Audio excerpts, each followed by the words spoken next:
Hello everyone, God's richest and mightiest blessings be with you. Welcome to SOLW Cast. I'm Hallowed Foxmoon, Pastor Jacob, however you want to call me, and this is the first episode of a podcast about video games and Christianity, however they can mix if you want them to mix, doing things separately, but we're going to be focusing more on video games than specifically Christian topics, though we have other content in the Streams of Living Water branding that can focus a little bit more on that. So we're going to be focusing mainly on the video game stuff, but that doesn't mean that we aren't going to be having a bit of edifying content for you, including scripture readings and everything like that. But to get going, I've been a streamer, just to let you guys know a little bit more about me, for about 4.5 years at this point, doing a little bit of that, and been doing video games for most of my life, and that was actually a question that someone asked me for later, so we'll bring that back up towards the end of the podcast. But as today of recording is March 20th, 2022, we're going to be looking at the news from the past week. And then we'll take a little bit of a look ahead from what we got there, video game releases from this last week, and then maybe some of the stuff that we can look forward to in the next week. So without further ado, let's kind of get going with probably one of the biggest topics that came out this last week for probably more of a majority of people, was the state of play that Sony brought out this last Thursday about Hogwarts Legacy, and how, this game, it definitely looks like you are into the wizarding world of Harry Potter, though they're not going to be calling it by any type of name like that because of reasons that they probably just don't want to do anything along those lines, but I'm not bringing that stuff in. Hogwarts Legacy looks really fun, because we're going back to school, apparently. I haven't been in school for how many years has it been now? 7, 8 years? Is that what we're at now? Yeah, I graduated from seminary in 2015. So yeah, it's been a few years since I've been in any type of school. So to go back to school in this will be a lot of fun. Gotta go take all of your different classes, your potions, your wizarding, your monsters, all of those different types of things. That was quite an in-depth look right there. And then in the midst of all of that, you're going to be going through all sorts of storyline and dungeoning and exploring a vast world, whether you're riding on your broomstick or supposedly eventually finding a griffin. And then you're, of course, building relationships with different people to build up their stories. I have no idea if they have stated if there's any type of relationship part to the game. Who knows? But honestly, this game looked like Persona 5 meets Breath of the Wild to me. That's kind of the vibe I kind of got from all of the different aspects, because of the broad openness that Breath of the Wild is to the, hey, we're gonna be going through different days of the week, doing different types of schooling, along with adventuring and saving the world all at the same time from a group of bad guys. I don't think you're gonna go kill God, but that's what JRPGs do, so whatever it is. But I mean, Hogwarts Legacy, it looks like a very beautiful game.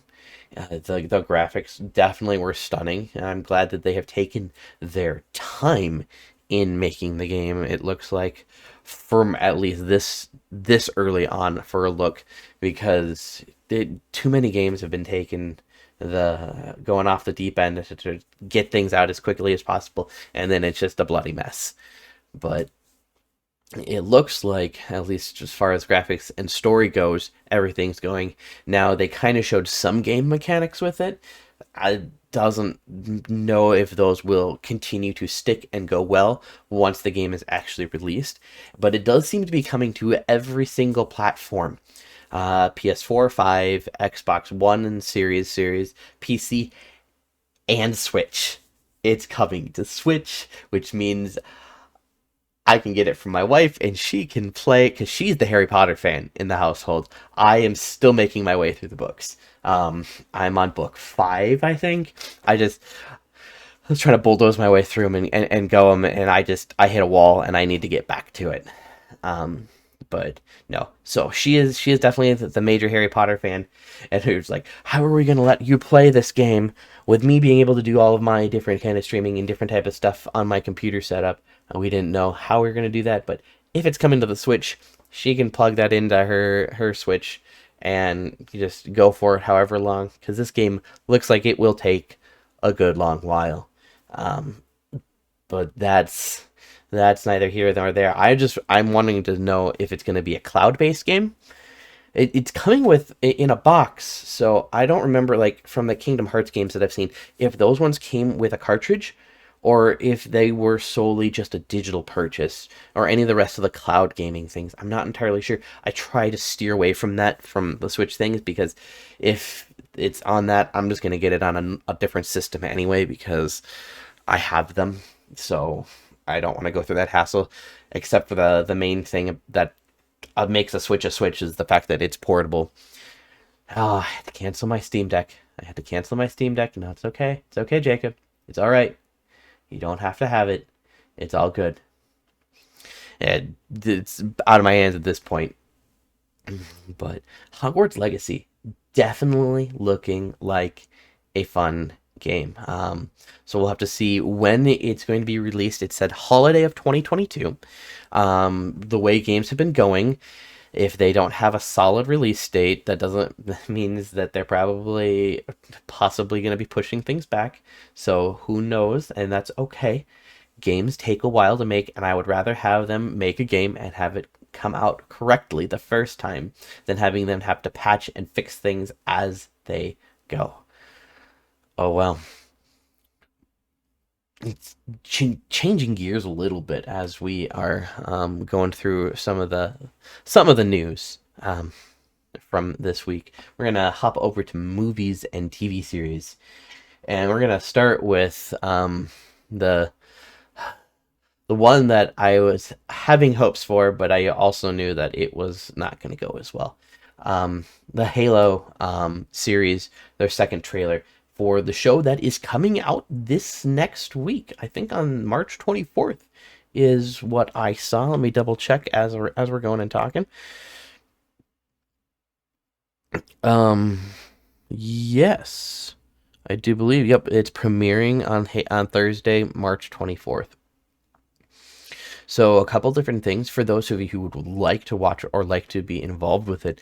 If you have Xbox Game Pass, I do believe, you can get a month free of Paramount Plus, which is what the Halo show is going to be streaming on. So if you want to have a chance to just like try it out or do anything, definitely look into that. I think that service is starting on the 23rd that you'll be able to do that. So keep an eye out in your email or on different news sites for that.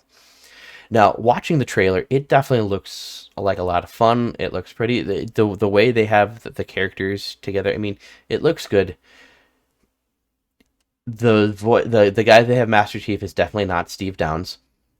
And the one thing that he said towards the end of the trailer, it kind of made that obvious. He's not Steve Downes.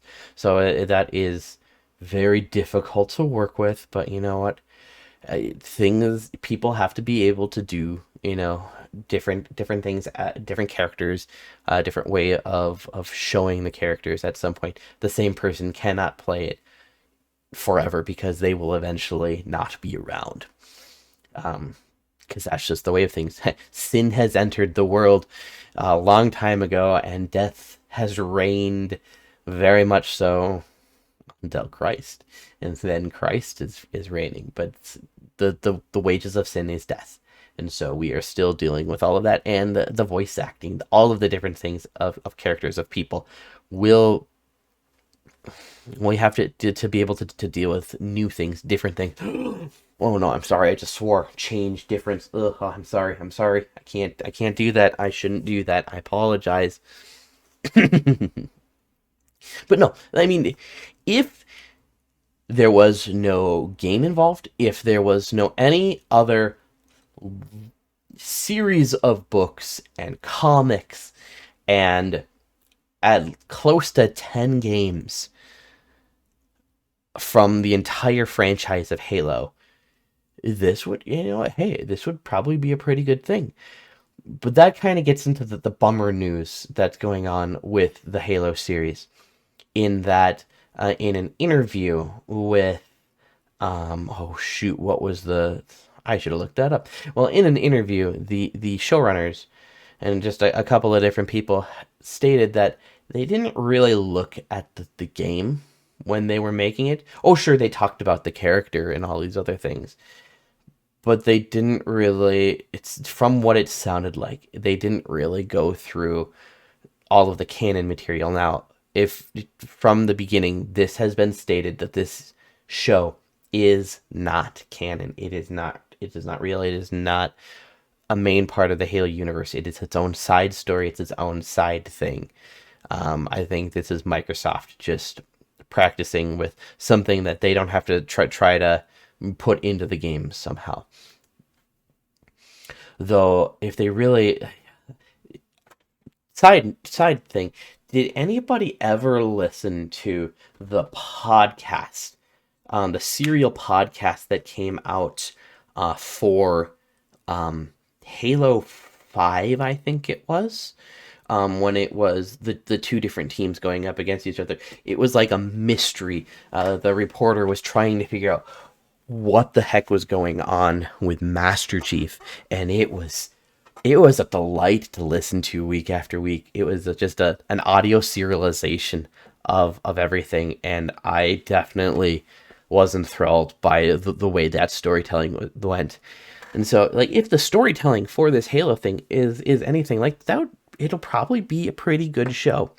But with the fact that if they didn't really look at the game, if they didn't really look at what had come before, doesn't mean that you need to continue that story, to continue the different things. But I mean, come on, people, let's understand and appreciate what has come before in a series, in an established universe. I mean, there's a ton of books to read and all these other type of things that are canon for the everything. So if you're gonna make a new story, make sure that you're not gonna go over the same type of stories that have already been done, and done both well and not so well. So yeah, it's hard to say how this will go.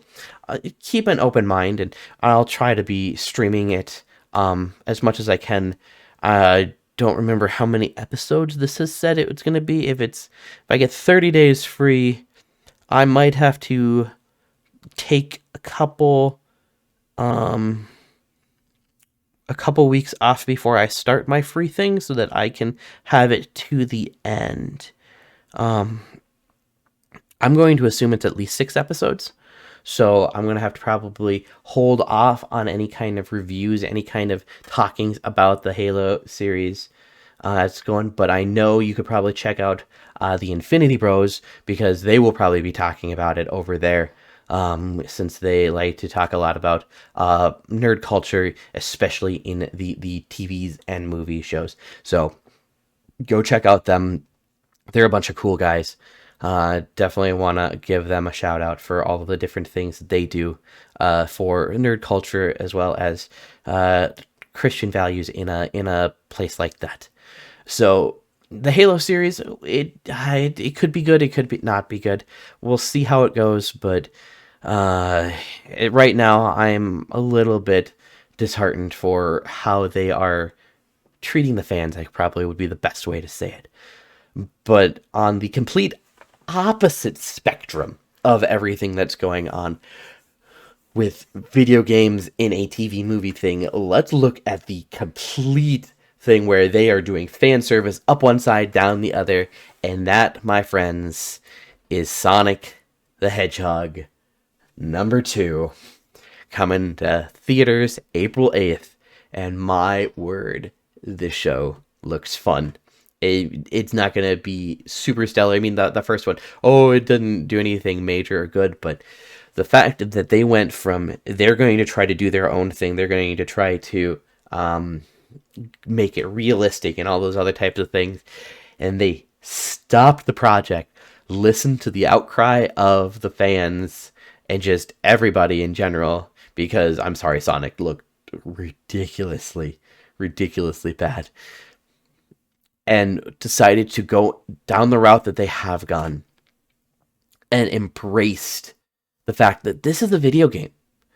First and foremost, Sonic is and always will be a video game, and so we're going to just deal with that and accept it, because to do any otherwise will make the movie suffer, and it will just won't do anything for making money or doing anything for the franchise as a whole.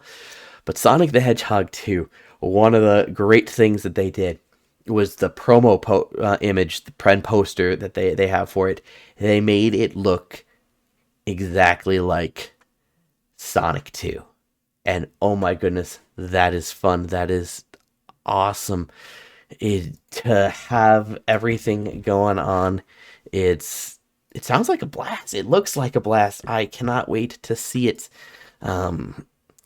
Having a newborn at home and having a toddler at home, I'm probably not going to go be able to get to see it. Maybe if it will come onto streaming service, I'll be able to see it then. Like I'm going to be able to do that with Batman.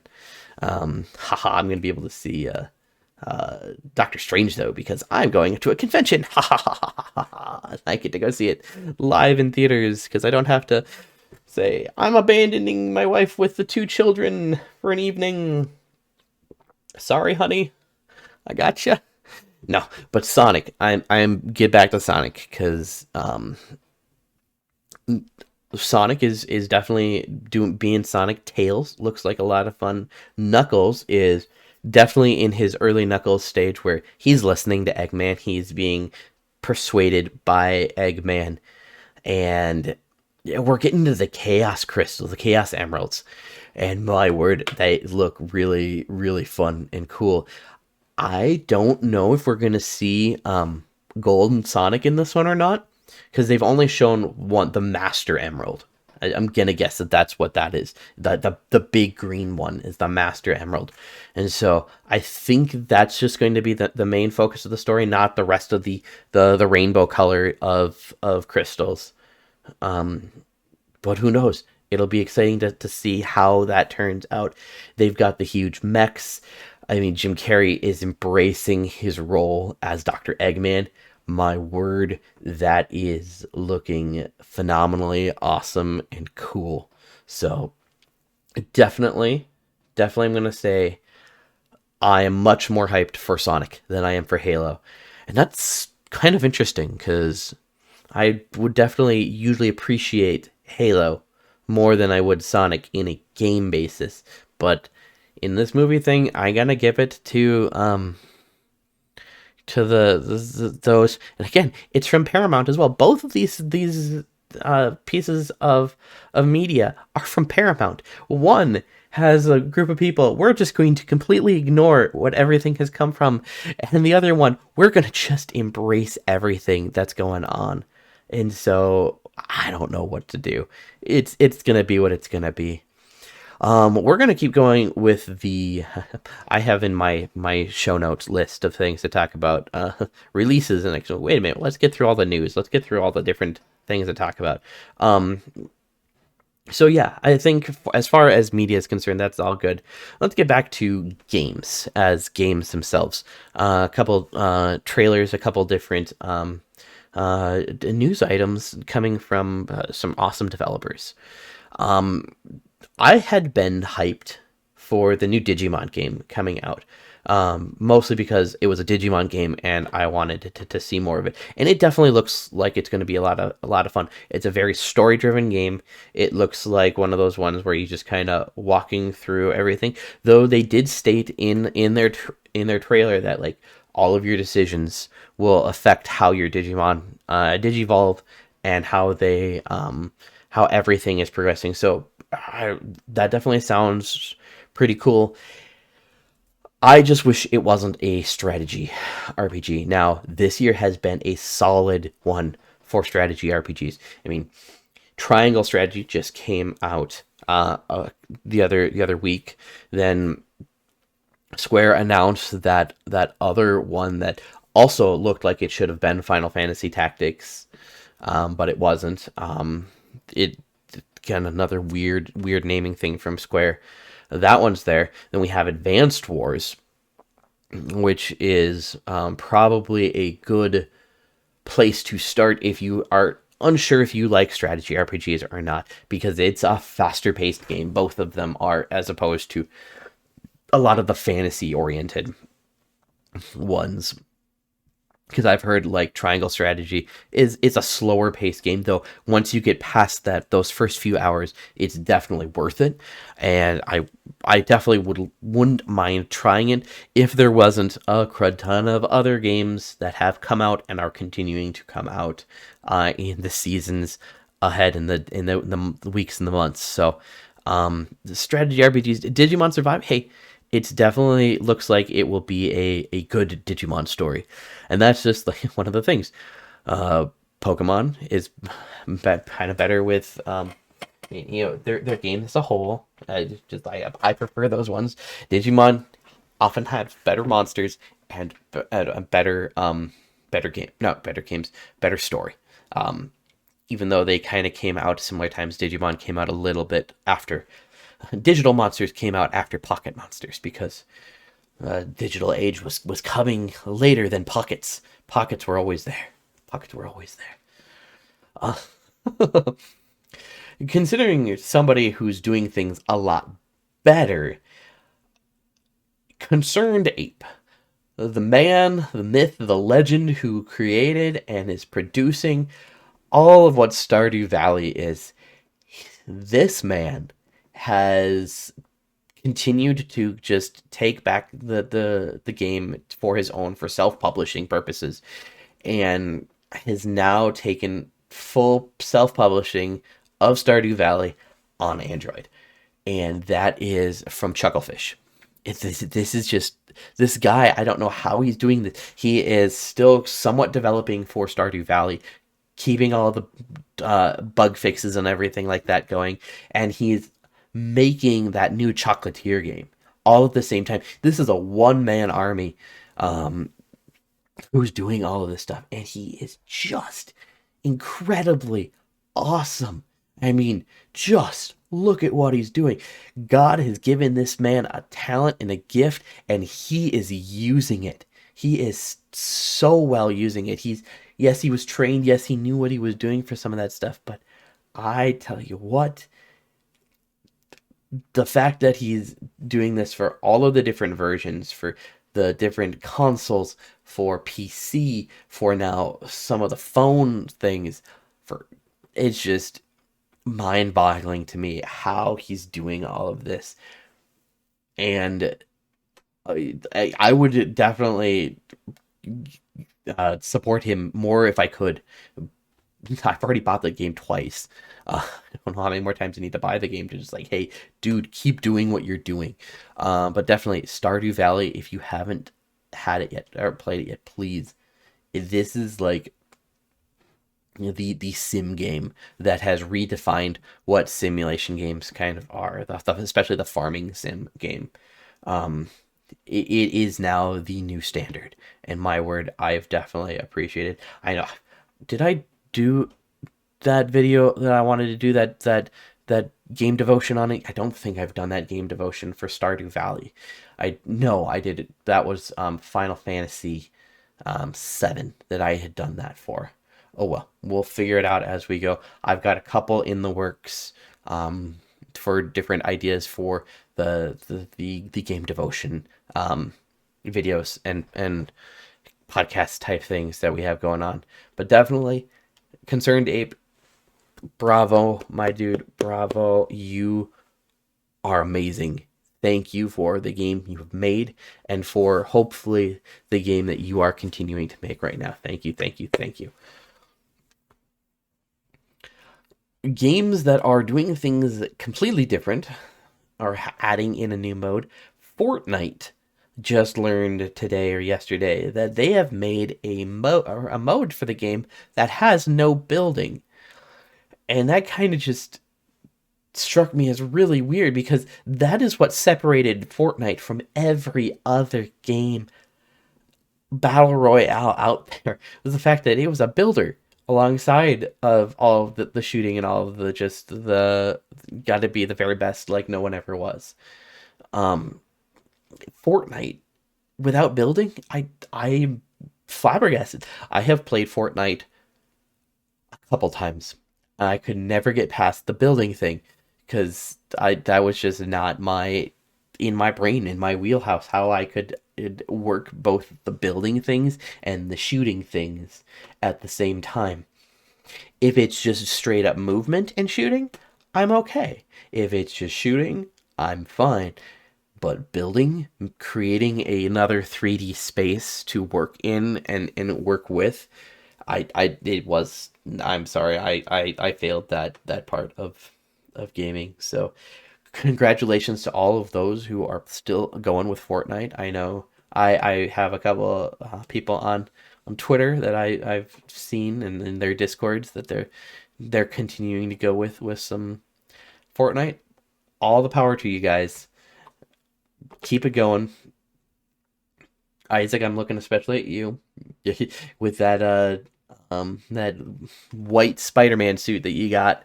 But yeah, that's not my game, but hey, I know a lot of people enjoy it. Speaking of a game though that is more up my alley, Monster Hunter Rise.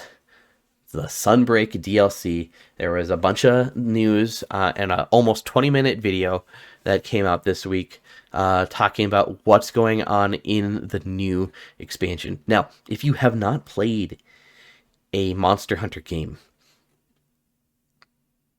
this is definitely one of those ones that is up there. And in ease of gameplay and an introduction into the series, where it will also then go into, hey, there's a lot in this game. There's a lot that's going on, but I would have to say it's worthwhile game. You want hard bosses that you fight like in the Souls games, like Elden Ring or any of those type of things, but you want to actually like, hey, I'm making progress, I'm doing things, and all you're doing is fighting bosses, all you're doing is fighting monsters, and my word, this game is fast paced, it's fun, it's good. I need to keep going in my games of it, whether on Switch or on PC, I don't know which, but I got to keep going with it because it's a lot of fun. I would love to be able to play Sunbreak when it comes out at the end of June. Though, shoot, I'm not going to be able to play it right then because I will be away for a wedding. Sister-in-law, why did you have to have your wedding then? Can you just get married right, like, tonight, please? And thank you. Dear, you need to tell your sister that she needs to get married right now so that we can just keep going with life. Okay. She didn't hear me because I didn't want to shout and wake up the kids. Because I'm recording this at night. And you gotta make sure the kids are asleep. Definitely don't want to wake them up. That would be bad. That would be really, really bad. But no, Monster Hunter. All you do is you go, you fight monsters, you get their parts, you make better armor, you fight bigger monsters, rinse, repeat, rinse, repeat, rinse, repeat, until you are just this beefy BA guy or gal that just can wallop on anything that you want to, and you will get walloped because like they're bringing back, I think, master rank in this. So by the end, these monsters get super duper tough. It's a good team game that you can get four people together to just wallop on things and get walloped in turn. I know that like in World, the last game, they had Bahamut from Final Fantasy. They did a crossover, and he did a meteor attack that just like if you weren't hiding behind a rock, if you were in the room and were not hiding behind a rock, you were dead. And that's just the kind of game. But So the DLC is coming out in June, and they were doing a 20-minute video talking about, hey, what are some of the different things, what's coming out, what's going and doing. There's a lot of different added benefits for your movement. It looked like you can clamber up walls a little bit faster, a little bit better. You can grapple onto enemies a little bit with this spider. It's definitely looking fun. Of course, new locales. It's looking very pretty. Um, Very much like kind of more higher, not higher fantasy, but you've got castles, you've got big buildings to work around and go around. And of course, if any Monster Hunter game or DLC comes out, there's of course going to be new monsters, old monsters coming back, new ones that are just waiting to tear your face off. So those monsters all look like they're going to be a whole bunch of a challenge to go and fight and go and do. So I'm hyped for Monster Hunter Rise. I don't know if I'll have my game done far enough to get to the DLC when it comes out. I hope so. If not, I'll be there pretty soon because I know I'll have some friends who will already be way past that, and I gotta catch up to them, dude, because it's the game he's playing. So I definitely wanna do that to be with them as they're going through some of that. So Monster Hunter Rise Sunbreak coming out June 30th. Let's go. Let's do it. Let's have a lot of fun with that and there. So, those are kind of a lot of the major news topics that I wanted to go over and talk about this week. Let's hop over to what has come out this last week and what is coming out next week. Some of the highlights or things that caught my attention from what others have talked about and seen and said, and things that I find entertaining and fun. So this last week, the Mario Kart 8 DLC, the first batch of the 48 courses, the first 8 courses came out to mixed reviews. They're definitely not going with all of the topsy-turvy things that Mario Kart 8 has in a lot of their maps, because they're trying to just recreate and do the maps that were there, and so a lot of them didn't have the upside down going around everywhere, but they introduced a couple of the maps that probably a lot of people haven't played from Mario Kart Tour, the mobile game, in there, and like Ninja Hideaway in Tokyo and Paris. On all of those are pretty fun levels from what I've played on the phone version of it. Not anywhere else, but the Mario Kart 8 DLC has come on out. If you have your Nintendo Switch online expansion pass, that's a one way to go to it. Otherwise, it's like $25. I think it's for the entirety of all 48 courses, which is a lot for not too much of a price, because all of these are going to be coming out from now until, from what they said at the direct, until the end of 2023. And so that's probably when we won't see Mario Kart. I'm just going to start calling it Mario Kart 10, because I am definitely of the opinion that the phone version of Mario Kart in-house is called Mario Kart 9. For all intents and purposes, it is Mario Kart 9. It's got new courses, it's got new mode type things. It's got a lot of bigger things, and I definitely want to broaden that topic in just a little bit. But let's keep going through the games that have come out and are coming out. Next one, the new Final Fantasy game, Stranger of Paradise, Final Fantasy Origin. I definitely want to play this game. I bought it, but then my copy of it came and it was all cracked and ruined, and I got the one from Best Buy that had the steelbook, and that thing was bent and dented. So I'm guessing like a door got shut on it, or it got majorly dropped, or I don't know what happened in transit. So I'm sad. So I have to wait until I go into town. No, we are not getting new maps every Friday. It's 48 courses, um, spread out until the end of 2023. So yeah, no, it's going to be a long time yet for back to the Mario Kart 8 stuff. Yep, Watson, that's what it's going to be. But no, Stranger in Paradise. If you've been playing, um, uh, Elden Ring or anything, it's how are you? Why are you feeling gypped about it? The idea that you are getting lots of content, spread out throughout multiple, basically multiple years. You are able to play this game and have new uh interactions and new content with it, and a lot of new fun spread out instead of, okay, we're gonna have it all going right here and right now.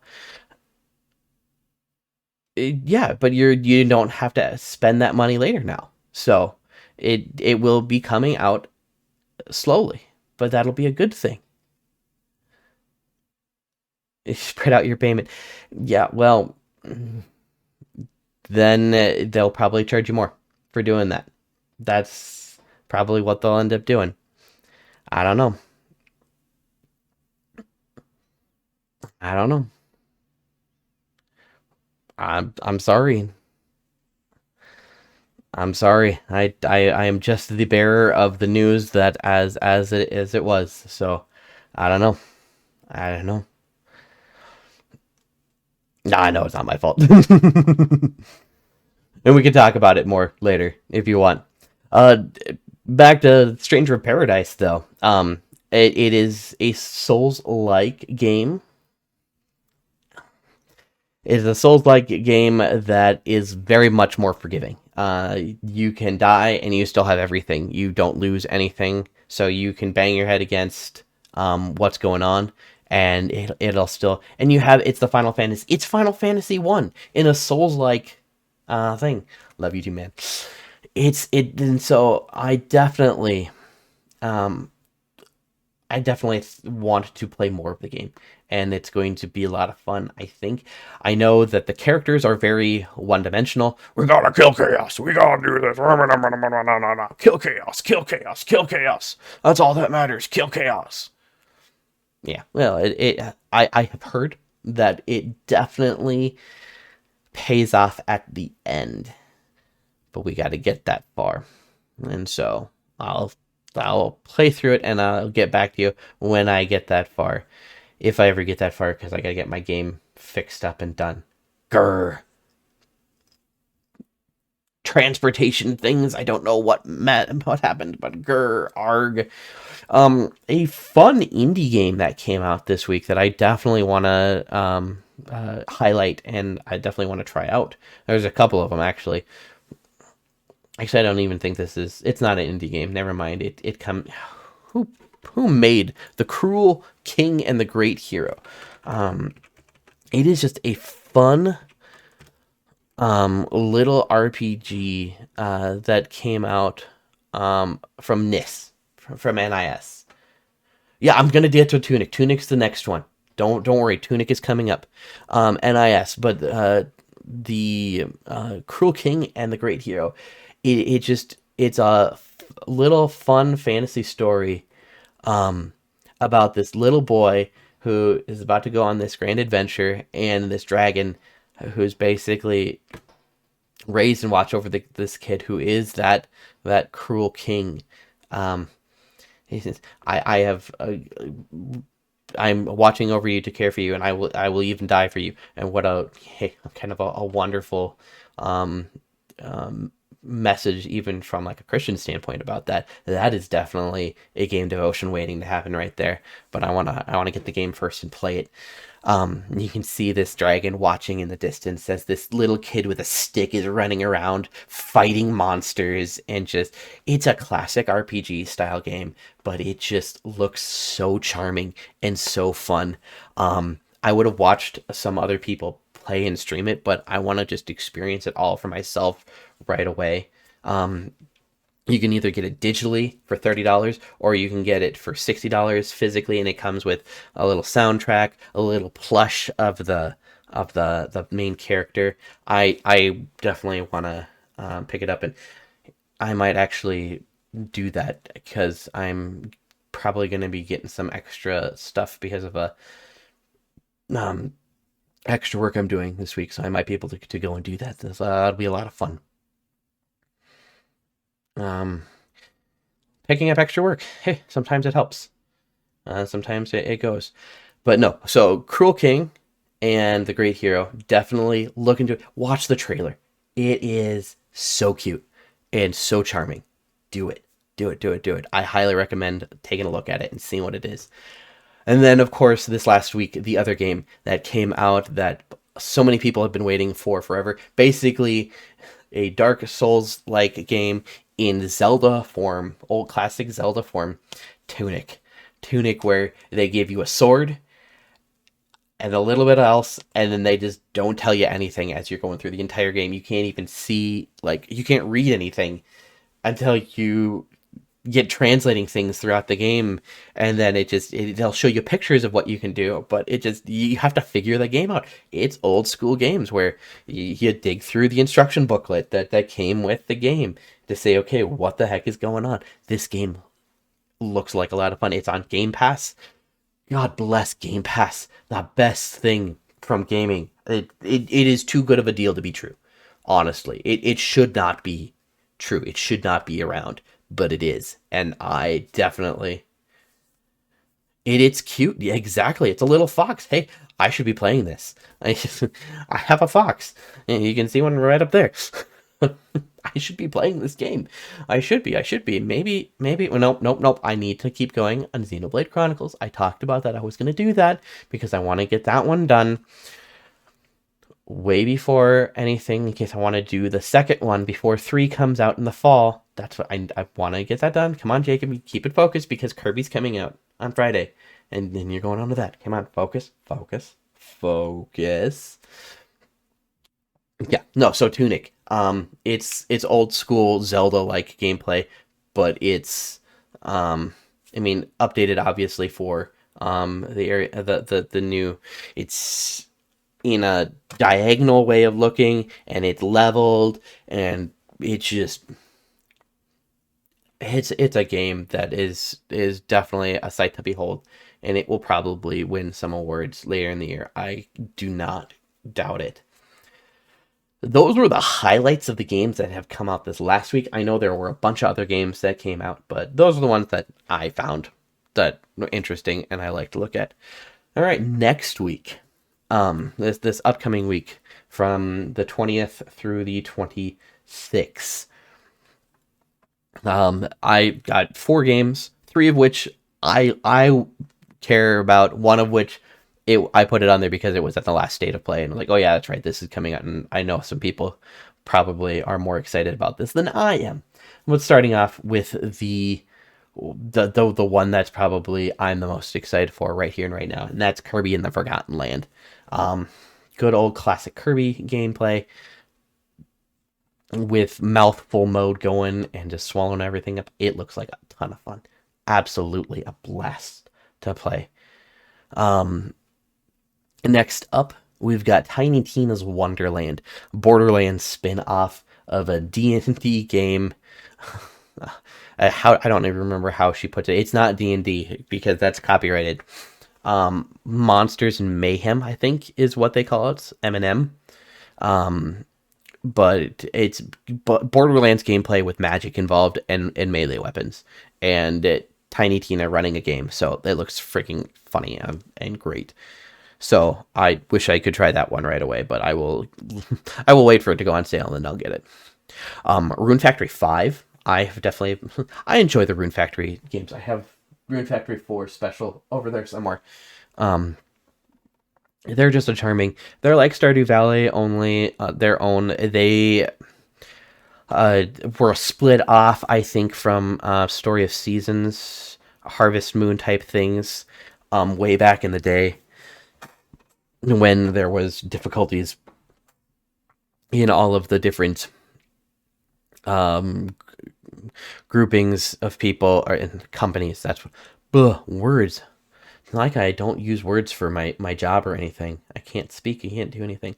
No. Rune Factory 5, it's gonna looks like a very, very chill, fun farm simulator battle fantasy battling simulator type of game. It is. All of these farm simulator games also have like a combat system in it nowadays, so just take it as it is. And then the last one, hey, this is coming out. I don't really know anything about it. Ghostwire Tokyo. I know it is one of the ones that, hey, take a look at this. This game is coming out. Keep it on your radar. I don't really. That's basically why I put it on there. Is because I've heard other people get all excited about it. So it is what it is. Ghostwire Tokyo coming out this week.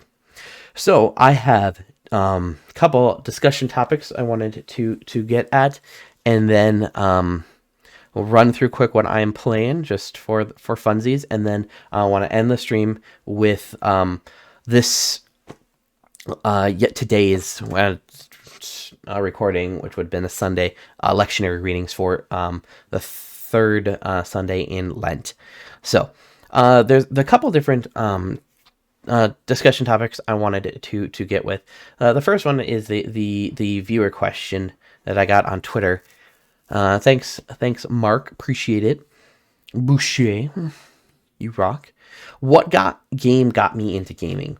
Well, it wasn't, I don't think, any specific kind of game. Because my dad basically got me gaming from when I was in diapers. There is a picture of me, little Jacob, sitting next to his brother with an Atari 2600 joystick while my brother was playing Pac-Man. They gave me one that was unplugged because it was a one-player game, and I'm sitting next to him, all into it, doing my own thing, and going from there. My first memories of video gaming was probably either playing Mario Kart, where my parents would have their hands over my hands, or like I would hold the one side of the controller and they would hold the other. And so we would do that. So Super Mario Kart, or probably like A Link to the Past, or Mario World. It was one of those three games that would probably like cemented it into me that this, like, I like gaming. I love gaming. This is something I want to keep doing as a hobby, as an interest, and maybe more from here on out. So that was what got me into gaming, was the fact that my dad spent time doing it. Every Friday night we would go and do a game. My dad, my brother, and I, we would just spend some time together while my mom talked with her parents on the phone, and so dad would just go and distract us for a bit to keep us quiet in another part of the house, and we would do a multiplayer game, whether it was Mario Kart, whether it was Bomberman. For the longest time, it was just my brother and I had to switch off controllers because my dad wouldn't let us play together because we would kill each other or seriously hurt each other, because we got frustrated, one or the other, until there was a splitter cord that you could have with the Super Nintendo, so we could all play Bomberman together. And then the N64 came out, and we were all able to play Mario Kart together, which was just mind-boggling. And then Smash Brothers came out, and then it went on from there. So definitely have some good gaming history with local multiplayer, and I really hope I can do that with my kids. Trying to indoctrinate my oldest a bit. We've done some Pokemon, and he loves playing Animal Crossing. He loves watching Pokemon trailers, so I definitely want to get him in on that. I've gotten him a little bit involved with this stuff, but he's two and a half. He's not gonna be able to do much. But yeah, that's what got me into gaming. Was my dad. Way back in the day, so that was a lot of fun. The other main topic I kind of wanted to talk about, because it was timely and it had to deal with Mario Kart, is kind of a little soapbox type thing, and it has grown on me throughout the years. I have to say that Mario Kart Tour on the phone is actually a fun game and brings life to the Mario Kart series in a very different way. Well, why do I say this? Well, one, it's in a device that I carry with me all the time, so I have that. It's got dailies that you can do. It has a score that you can do to gain more points, and for some instances that'll help get you items and get you better things. There's tournaments that you do because of that point structure and all of those other things, which adds a little bit of competitiveness to it. Now, of course, I swear some people cheat because I don't understand how they get those high of scores. And I'm not saying that there isn't things wrong with it. There is a lot of stupid monetization, loot box crap in the game. That just needs to go away from video games entirely. Just give me the game. If you want to do other stuff, let me buy the stuff, like buy the game, and so I can have all the things, or let me just specifically go after one thing or the other. But don't charge me an arm and a leg for it. That it is not worth the price of what I could get a new game for one character. I'm sorry, that's just, it's not right. It's not there. But the rest of the game, the talking about looking at the point structuring, the fact, hey, you could get some riders, and it encourages you to use different carts. It encourages you to use different riders, because sometimes you will only be able to you can get 3 items with some characters. Sometimes you'll only be able to hold 2 items at a time, or 1 item. So it gets you to use other characters. Now, after a while, when you get so many, you will eventually just use the same, like, 10. And that will be what the different things. They switch up what courses I have played courses from almost every single type of Mario Kart game, and so this is probably why for the DLC they don't have to do as much, because they've done a lot of the work already for Tour. Now they just have to spice it up to get it onto the Switch, which I think has a little more processing power than a phone at times, though I wouldn't say that for every phone. I think that Mario Kart Tour definitely, with all of these additions, with all these things, that's why it says that this is Mario Kart 9.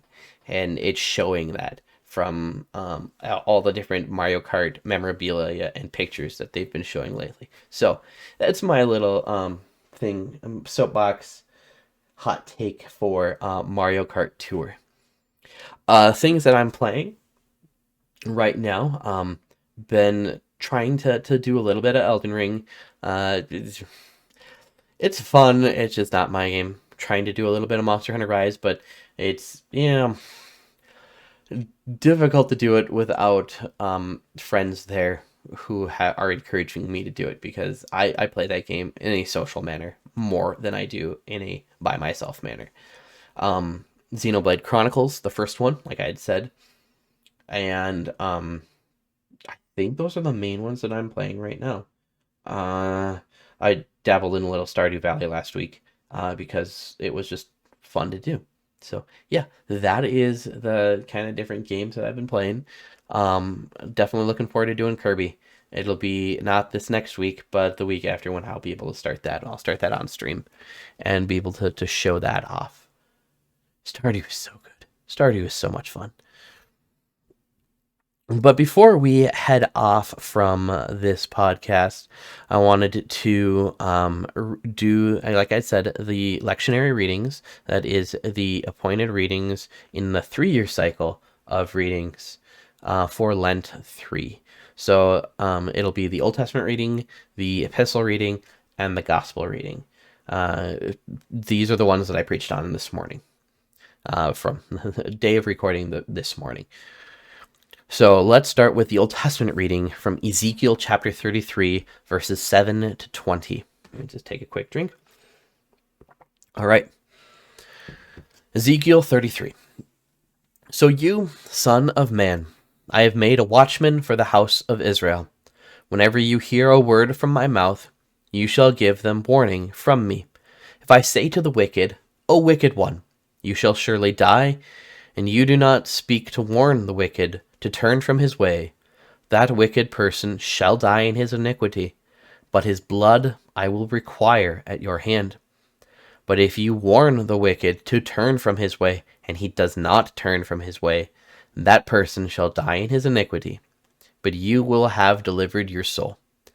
And you, Son of Man, say to the house of Israel, Thus have you said, Surely our transgressions and our sins are upon us, and we rot away because of them. How then can we live? Say to them, As I live, declares the Lord God, I have no pleasure in the death of the wicked, but that the wicked turn from his way and live. Turn back from your evil ways, for why will you die, O house of Israel? And you, Son of Man, say to your people, The righteousness of the righteous shall not deliver him when he transgresses. And as for the wickedness of the wicked, he shall not fall by it when he turns from his wickedness. And the righteous shall not be able to live by his righteousness when he sins. Though I say to the righteous that he shall surely live, yet if he trusts in his righteousness and does injustice, none of his righteous deeds shall be remembered, but in his injustice that he has done, he shall die. Again, though I say to the wicked, You shall surely die, yet if he turns from his sins and does what is just and right, if the wicked restores the pledge, gives back what he has taken from by robbery, and walks in the statutes of life, not doing injustice, he shall surely live. He shall not die. None of the sins that he has committed shall be remembered against him. He has done what is just and right. He shall surely live. Yet your people say, The way of the Lord is not just, when it is their own way that is not just. When the righteous turns from his righteousness and does injustice, he shall die for it. And when the wicked turns from his wickedness and does what is just and right, he shall live by them. Yet you say, The way of the Lord is not just. O house of Israel, I will judge each of you according to his ways. This is the word of the Lord. Thanks be to God. The epistle lesson comes from 1 Corinthians chapter 10, verses 1 through 13. I want you to know, brothers and sisters, that our fathers were all under the cloud, and all passed through the sea, and all were baptized into Moses in the cloud and in the sea, and all ate the same spiritual food, and all drank the same spiritual drink, for they drank from the spiritual rock that followed them, and the rock was Christ. Nevertheless, with most of them God was not pleased, for they were overthrown in the wilderness. Now, these things took place as examples for us, that we might not desire evil as they did. Do not be idolaters, as some of them were. As it is written, The people sat down to eat and drink and rose up to play. We must not indulge in sexual immorality as some of them did, and 23,000 fell in a single day. We must not put Christ to the test, as some of them did, and were destroyed by serpents, nor grumble, as some of them did, and were destroyed by the destroyer. Now these things happened to them as an example, but they were written down for our instruction, on whom the end of the ages has come. Therefore, let anyone who thinks that he stands take heed lest he fall. No temptation has overtaken you that is not common to man. God is faithful, and he will not let you be tempted beyond your ability. But with the temptation, he will also provide the way of escape, that you may be able to endure it. This is the word of the Lord. Thanks be to God. And the gospel reading for this week comes from Luke chapter 13, verses 1 through 9. There were some present at that very time who told Jesus about the Galileans whose blood Pilate had mingled with their sacrifices. And he answered them, Do you think that these Galileans were worse sinners than all of the other Galileans because they suffered in this way? No, I tell you, but unless you repent, you will all likewise perish. Or those 18 on whom the Tower of Siloam fell and killed them. Do you think that they were worse offenders than all the others who lived in Jerusalem? No, I tell you, but unless you repent, you will all likewise perish. And he told this parable. A man had a fig tree planted in his vineyard, and he came seeking fruit on it, and found none. And he said to the vine dresser, Look, for 3 years now I have come seeking fruit on this fig tree, and I find none. Cut it down. Why should it use up the ground? And he answered him, Sir, let it alone this year also, until I dig around it and put on manure. Then if it should bear fruit next year, well and good.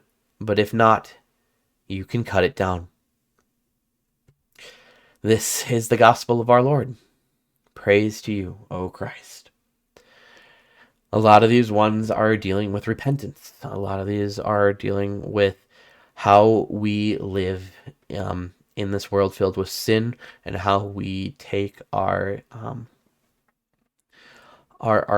walk in faith as we live as children of God. We do so knowing that He is the one who has the authority, and He is the one who is just and righteous. He, in His way, is good, and this is something that we need to learn from and do. We can continue this after the podcast, or if anybody wants to talk about it, we definitely can do that at a different time. But for now, that's going to wrap up this first episode of SOLW Cast. Yeah, that's a Greek pun with the W at the end there, because that's an omega, lowercase omega. So SOLW Cast, Streams of Living Water Cast. I have been Hallowed Foxman, Pastor Jacob. If you want to see any more of the content, you can definitely go over to YouTube, to Streams of Living Water, or on any of your favorite podcasting platform, where you can find more content like this, which is going to be coming, as well as game devotions, and we're going to get more as the year progresses. So I'm definitely going to be building this up as a resource for Christians to utilize in their walk in faith, to for personal edification, as well as just continual learning through different means. A lot of them will probably deal with video games, because hey, that's what I do. If you want to see more from me, you can always find me on Twitter or on Twitch at Hallowed Foxman. I'll stream at least a few evenings a week, usually Tuesday, Wednesday, and Thursday. With that being said, God's richest and mightiest blessings be with you, and we will catch you again later. Remember that Jesus loves you. Bye.